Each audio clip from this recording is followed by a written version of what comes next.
admit all button. And thank you. You just beat me to it. So welcome. Today is Wednesday, July the 12th.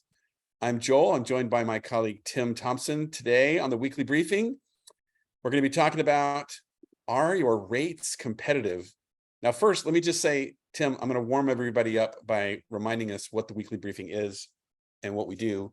It's a 30-minute break, a 30-minute, let's get together and powwow for a bit and talk about what's a hot button issue, what's a trend that maybe we are seeing behind the scenes at RevThink, because we work with a whole bunch of companies across the industry.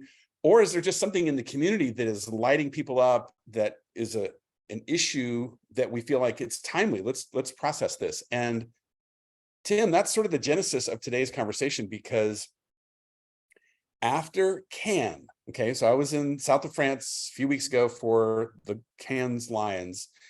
There was a wrap-up article that came out of Little Black Book and some other people. And Tim, what was the takeaway? What was the share that was coming out of Cannes that you and I both noticed people talking about? Yeah, first of all, hello everyone. Good to see your faces this weekly briefing. Yeah, the article, I think you might have posted it first. I caught it second and I read through it. There was one thing that caught my eye that was positive, which I thought was interesting, that voices from around the world are being represented in this article. The negative was all of the voices seem to be bringing up the same old issues that everyone talks about all the time, which is, hey, our clients are making us bid against each other. Our clients are making us pitch. The payments terms are bad. How do I find better rates that I can get in Western Europe instead of Eastern Europe? All of that stuff was being represented in there. And you realize that the conversation was just talking about, again, the commodity of our industry, the people, what we charge, how we're being taken advantage of. Voices around the world, Joel, voices around the world. We're all constantly saying this. So you almost wonder who the first person who grabbed the microphone that really dragged the whole meeting down. But without a doubt, it was a meeting I've been in before, and I wouldn't want to have to go all the way to Cannes just to hear it again. Well, yeah, for me, so first of all, I have to give credit to Jeremy at Polyester, because he's the one that first turned me on to that specific article. So thank you for that, Jeremy. Yeah, it's interesting because when I read that recap and I heard, I'm going to just call it for what it is. It was sort of an old familiar rant.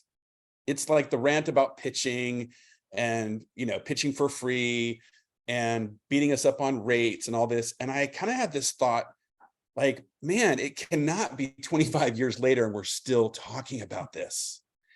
Now, what I saw was below the surface, there was this common thing that nobody was talking about. And I posted on LinkedIn about this today. I can't remember, or yesterday. Yesterday, I think. But the thing that I shared was, beneath the surface, everyone is being subjected to commodity pressures. Why? Why would anybody subject themselves to commodity pressures? Because we willingly charge for our time rather than our value. And so this is part of what you and I said, let's talk about this, because there was another post in the community. In fact, I'll share that, Tim. Do you remember the post from Dustin? Yeah, it's let me find it real quick. Because Dustin was basically asking, hey, how do I figure out my rates? Yeah, so actually in similar vein, right? We have a community full of people from all over the world. And if you ask me, this is the question going in the right direction. Now, to some degree, when you get to the post, you kind of express it. But what Dustin is asking for is, hey, using what RevThink teaches, the splits, how do I actually come up with the cost related to each person's hour so that I could budget for it properly, make sure I'm covering all my costs, and then how to really set a price for my client. So if you scroll down a little bit, Joel, you'll see that the first post I put in there was just to say, first of all, instead of using the term rate, consider using the term costs for what it costs you for a person, and a price for the price you charge the client for that person. So instead of using the word rate, it gets kind of crazy. Avoid the word rate. It is only helpful to indicate the price per unit your client on your bid. for example, a rate of $500 a day, but you should avoid sharing rates with your client. And that's the answer. Like, Big rates one. are exactly telling your client what they're paying per person per day, and you're sharing with them the commodity. You're commoditizing yourself. So that, to begin with, I think that's the number one item you have to recognize is when you're talking about rates, you really are talking about something that is a commoditization. Or maybe to answer the question we posted today, are your rates competitive? I would answer that question, yes, always. Anytime you share a rate, you're talking about competition. You're asking to compete with other people's rates. You're asking to see if your rate matches someone else's rate. Do they care about your art? No, they care about your rate. That's why you're Oh. sharing it, and that's why you're choosing it. So if that's the conversation you want to have, share the rates that all you want to. But we Wow. suggest knowing your cost and establishing a price based on value, not off of rates.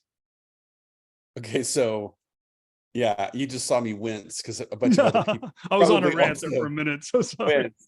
right? It's like, am I selecting you for your art, or am I selecting you for your rate? And as soon as we get into a conversation about rates, you kind of know where this is headed. They're basically saying you're replaceable when it comes to your art. So therefore, let's talk about rates. Now, you and I had a debate and we never really resolved it because I was saying, hey, if someone asked me, are our rates competitive? I would say no, always. By that, what I really mean is it's a nonsensical question. It doesn't make any sense. What does that even mean? And I think you rightly pointed out, it's really the person saying, hey, please pick me. And I'm not sure if you're going to pick me because maybe you think my price is too high, maybe you think my price is too low. So let's have this conversation about, are we, quote, competitive, so that you'll pick me based on price. And we honestly, we never want to be in that position. Why? Well, because when you're talking about price, you're actually removing the detail of what you're going to provide to your client. Over the years, we've talked about tricks you can basically get more money from your client. So let's say your rate does match someone else's rate. Your hope is like, if I can match the rate, then the client would look beyond the rate at who's the better choice. But realize, like, what you just said there is, we recognize I'm going to put my rate up first and then me as a qualifier second. I haven't positioned myself properly to that client to recognize what I do uniquely that they should choose above and beyond the rate that they're paying. And here's the catch, right? And this is really cute. And I think Blair probably kind of has the same problem. It's really cute that we can talk about this all day long. In reality, there are segments of our industry that must have rates attached. We're Right. dealing with a history of an industry that has abused themselves and clients over the years. There are people that committed fraud, been thrown into jail for exactly this rate gouging area. So this sense and reaction and visibility in some areas in procurement is a necessary evil to what you're doing. And I get that, and we know it's out there. I think the AICP does a fair job of trying to understand that and give people that kind of sense of visibility and transparency where everyone's on the same page when they're creating those budgets for their clients. But we're just saying to you, always use your positioning first. So they're talking to you about what you're offering, what's capable, what they can work with, what their results are going to be before they worry about, hey, on these line items, are we getting down to those elements? There's often this conversation that's well-intended that I'll hear people say, like, well, we want the industry to be as transparent as possible. And I get that. That's a nice, good-spirited thought.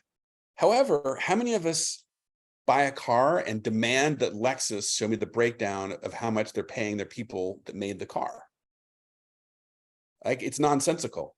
Yeah. And you would never go in and say, I'm going to buy a Lexus or I'm going to buy an Infinity, and hey, show me your rate card for, you know, all the rates that went into making this car before I buy it, or else I'll buy it from the other one because his rates are lower. It's just, I just want to point that out because I know it's very difficult to compare apples and oranges. I get that. We're not in the automotive industry, Mm. But there is a lack of transparency all over the place. And at the end of the day, we're in a game called client, help me understand your problem. I will help guide you to the right number. I will help guide you and lead you to the proper price that produces the best result for the money that you have, because I'm in the business of maximizing the return on your investment with the most awesome creative output. And recognize, call it out, partner with that client to say, you obviously have a financial limit. What are we looking for in efficiency and time and execution and skill to give us the results we need within your budget? So Yeah. you're in the partnership conversation you're having with your client, and the pricing mentality really is to find the right price for the right results that both sides understand what they're getting. And sometimes you win and sometimes you lose, kind of scenarios, or most of the time you win, sometimes you lose in that pricing kind of structure. But what you know is that you've built up an understanding and trust of who you are as an agency and delivering those goods based off of what you deliver or your expertise, way beyond, can you find the best, lowest price areas to get something done? So there's let's just say a leader, industry leader on the studio side that I've been talking with, that I'm really excited to get some of this knowledge from this person, because like what you just said a minute ago about have a conversation with your client, have a candid discussion about these kinds of things. This person that I've been talking with is talking about a strategy of where a studio would go directly to procurement right off the bat. Like that's even the door you walk through to talk to a major brand. Hey, procurement, let us help you solve a problem. And I'm like, whoa, that's a really cool conversation. I can't wait to learn, how do we master that conversation, rather than, oh God, we're halfway through this conversation and now the ugly word called procurement comes up and we all think, oh no, here come the cost consultants and the rate police. Yeah, I mean, that's exactly it. Like the cost consultants is something you have to navigate. And there is, in the bidding process, there is an art and a science to it, right? I was telling you earlier, Joel, I have a client, talk to him today. They have a job due tomorrow. It's being awarded today. It's due tomorrow. And they're charging $14,000. Not because they can spend all of $14,000 in a 24-hour period. It's because it's due tomorrow. There's a major value to the fact you're giving me something in the last minute. It's a very premium piece. It's a high broadcast that's going to see it. Nobody can mess it up. Okay, cool. I'll do it for you. 14 grand. And I'll bet you if it was awarded 3 weeks ago when they should have awarded it, it would have been $14,000.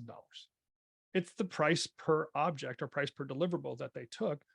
But that's the art of the deal, to recognize, hey, the value I'm giving you is still the same, regardless of when you gave it to me or what my output or my time is committed to it or my resources committed to it.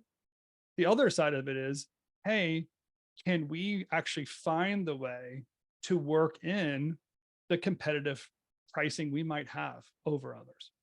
There are times where agencies actually need to do something because their budgets are lower. And if you have the ability and efficiency in your system, can you leverage it for the good? Yeah. Yeah, you should definitely try to leverage that when the opportunity is there. So I love your example, because what that's reminding me of is, how do you put a price on mitigating someone's risk? Okay, where on your line item of rates and time is there a line called taking on all the risk for you, client? Because you have 24 hours, you got nothing. I've got all this power called a team of people and all this software and talent and skill and all this stuff. And by the way, we've done this 1,000 times. And when you hire us, we don't fail. We will deliver. That is like a zero risk proposition for you. Or you can go hire a couple freelancers and good luck, because if they blow it and you miss your air date or whatever your deadline is, the difference in price that you paid, right? You might have saved $10,000 by giving it to the freelancer. The damage by you missing your deadline is probably is 5 to 10 times that. That's right. So this is where a client says, I'll gladly pay $14,000 for 1 day of work. Because if you don't fail, that is worth $100,000 to me of losses avoided. So everyone just think about that. The difference between hiring a studio that doesn't fail is that it's that risk avoidance. And how do you put a price on that? It's difficult. It's very subjective, but it's huge. It's the biggest reason that a studio might charge double what a bunch of superstar freelancers might charge, is because the studio comes with a promise called, yeah, and we don't fail. We don't miss deadlines. You actually want them to choose you for that reason. Oh, I actually believe in you. I trust you. I see the quality of work that you deliver. You're capable of doing it. I've worked with you in the past, or I'm going to continue to work with you in the future. Those are all sticky parts of the relationship that are really, really, really good for this economy, especially in the delivery process of high-end work. So really the ability to get into high-end work, if you're trying to get into a different segment of work and you want to move up the pay scale to per se on a project by project basis, that's the leverage you're looking for. The ability to understand the client's real problems, understand the nature of it, not burden them with problems they have, but remove those problems and put them on your shoulder. Then they'll say, you're more reliable. I'm going to give you work more often. And of course, choose your price because I love working with you. This makes it easy for me. My budgets work, your budgets work. Let's keep on working together. So I got to ask Martin to read this. So because I can't pronounce it perfectly. Martin, come on, read that. What does that say? Hey guys, how are you? Hey. Lo barato cuesta caro in Spanish. Cheap is expensive. Lo barato cuesta caro. Did I get it all right? Lo barato cuesta caro. Cheap is expensive. Yeah, isn't that interesting? I appreciate you sharing that, Martin, because that's a very funny but memorable way that, yes, if you cheap out and your solution fails, that can be far more expensive than the money you would have paid had you hired Martin and his team at Vascolo, right? That's the idea. Right. So much more romantic to hear it in Spanish than in English. I'm just going to say. Right. You think so? Hey, so let's take this one step further. In this post that Dustin asked the question about budgeting and kind of the idea of pricing. If you scroll down, I actually kind of eventually answer the question he has. And if you're on this call today, you won the prize, because this is premium content. Only one-on-one clients usually get this thing. And I buried this Easter egg down inside this post. So you can see how I actually do the math behind it. But I basically explained to Dustin the idea of coming up with a price. It's a long post. Feel free to read it. Feel free to use the math inside of there. But look at, this is not the amount you should charge your client. It's clearly something else has to be part of there. The takeaway I'd say here is whenever you're coming up with a price for a client, you must cover your costs first, right? So you have to have visibility on what it actually costs you to produce some goods. So you're not giving a price to your client where you would lose money. That's crazy. You would never, ever do that. That's not an investment. That's insanity, right? So you need to know what your flexibility is or what your overall costs are. And those costs are related to the rates, I'm not sorry, the salary or the price you have to pay somebody else to do the job, and markup. That could be related to if someone's staff, how many days and hours they work within a year to get to that amount. If the person's freelance, it's very easy because you're paying that, per date rate to a freelancer. But on the other side, you also have to cover your overhead. So when we get into the factors method and the factors process, there's a big piece of it that says, hey, I have to cover the operations of my business in the price I give my client. I'm not going to get money from anywhere else besides my clients. It's always going to come from them. So every dollar I get from my client, I have to reserve the piece to cover the operations of my business as well as the costs related to the project. So the factors method and that we teach is really to get visibility into that and then find the right price, have an understanding of what those costs are, and then share those prices or establish prices with your clients based off of that. That's where you're going to always win. And then the good news is if you have the right price and you flip it over to your production team will always be profitable.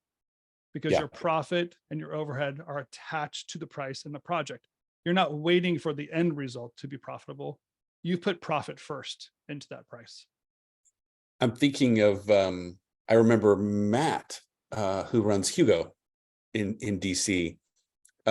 He's shared this before, that once he applied that method, it became such a simple conversation with his clients where they would say, hey, can you help us produce this show launch or this promo package or something? And he could pretty quickly get with his team and say, okay, it's going to involve this amount of resources. I know my splits are 50-50, for example. So he would double that price and go back to the client and say, it's about this kind of a price. And if the client said, oh, I don't have that much, I have 30 or 40% or something less than that, it was very easy for him to say, yeah, I mean, you want a baby in 6 months? You don't get a baby. It takes 9 months. So either we change the scope of this and we can talk about that, or go find more money because we're standing by and ready to execute and deliver.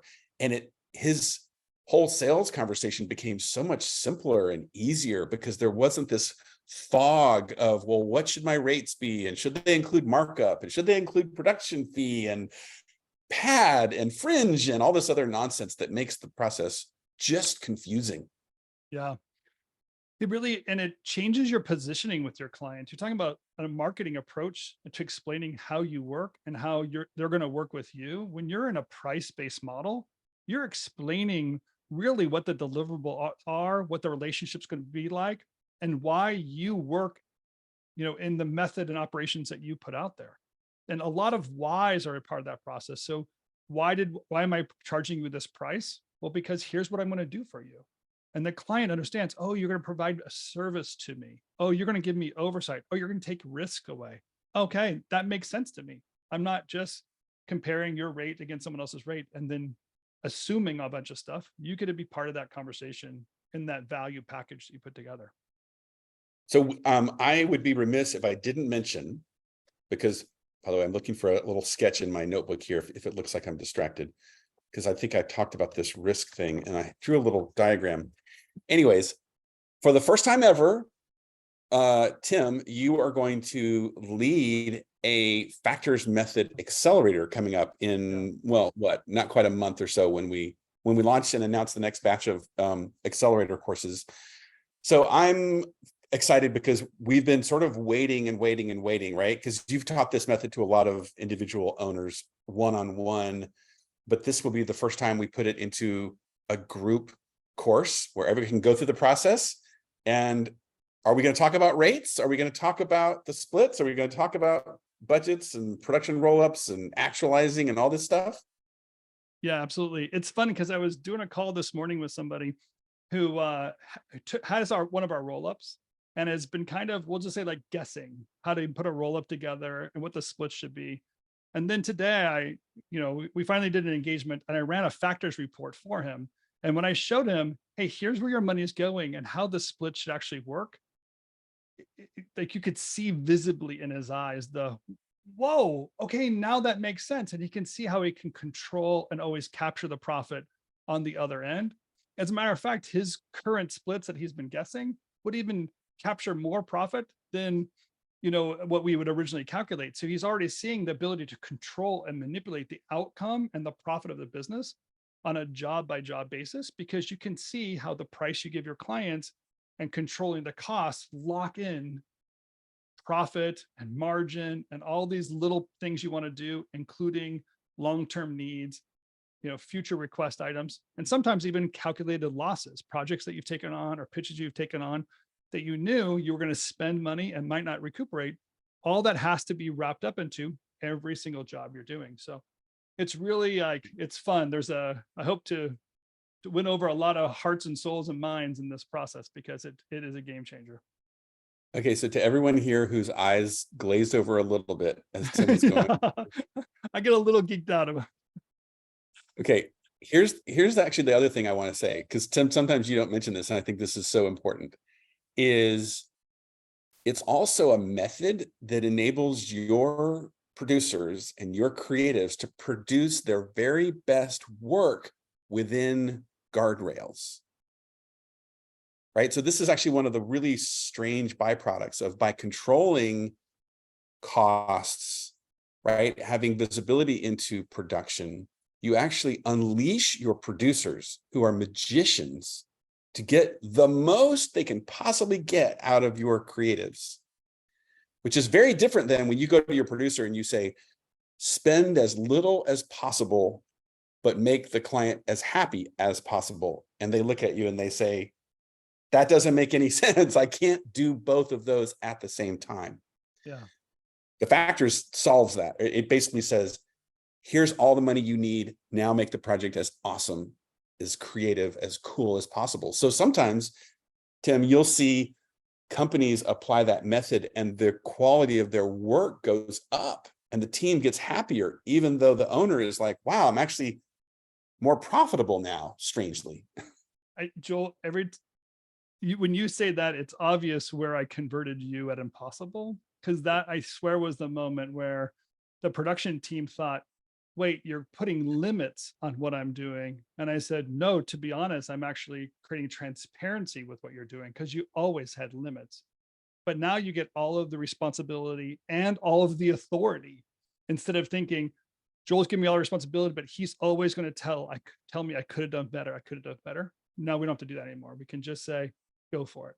We trust you. Here's the limit. Produce this product to get it out the door, make the client happy. And it's investing forward mentality. So it's so great.